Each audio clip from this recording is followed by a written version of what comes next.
the legal challenges in product design.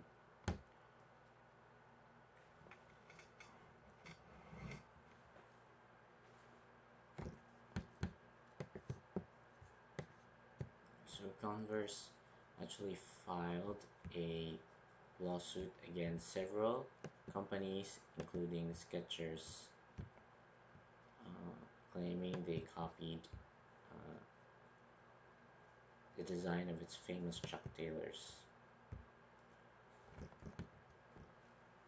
Companies such as Skechers and Walmart were uh, filed by Converse a lawsuit specifically because Converse argued that these companies were infringing on its trade dress, which refers to the visual design elements of the product that signify its source, such as the two stripes, the toe cap, and the diamond pattern on the shoe sole. So this case was between Converse versus the International Trade um, Company, or Commission rather. So the case went to the International Trade Commission, which initially ruled against Converse. The ITC decided that Converse's design had not achieved a secondary meaning, meaning consumers didn't automatically associate those specific design elements with Converse.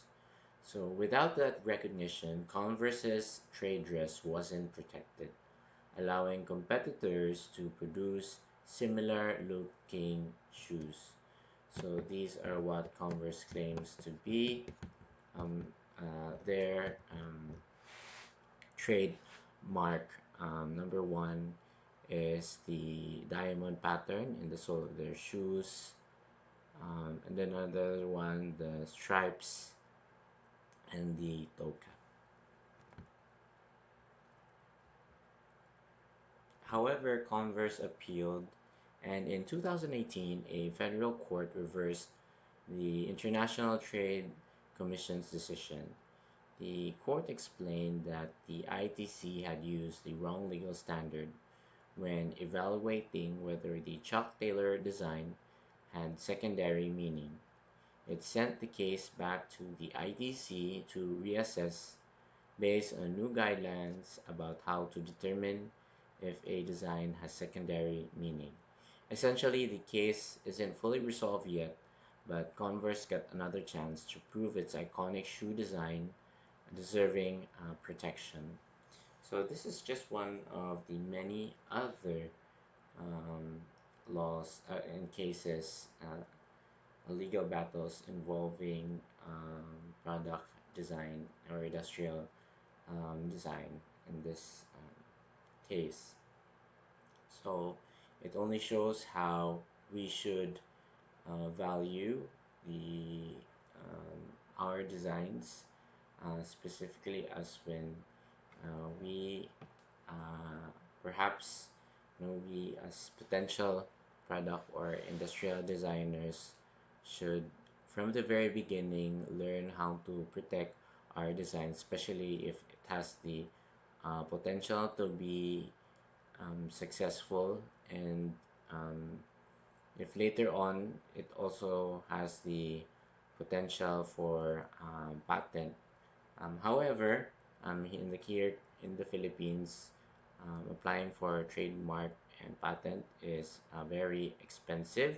So it is one of the major challenges and hurdles of the industrial design community.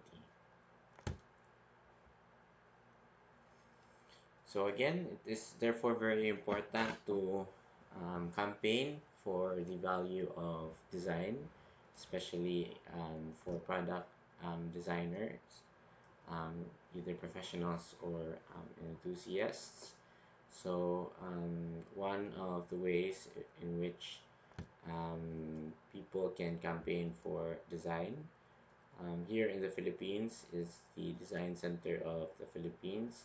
It has been doing campaigns to promote the value of product design, specifically here in the Philippines with conversations, with summits such as these to promote the value of design for the Filipinos and how design can contribute to the local economy. So here in Cebu, there is a move from the Cebu Chamber of Commerce during the Cebu Business Month to promote design. Good design means good business, meaning the design has the potential to um, contribute to the economy. Um, if you have a good design, say perhaps, for example, if you have a good interior design, then it will drive a lot of clients, a lot of customers because of the design of the interior, and therefore it will create a good business, enticing people to go inside your establishment, either to buy or to eat at your cafe. So another one is this one, which is a mundane product, such as the paper clip.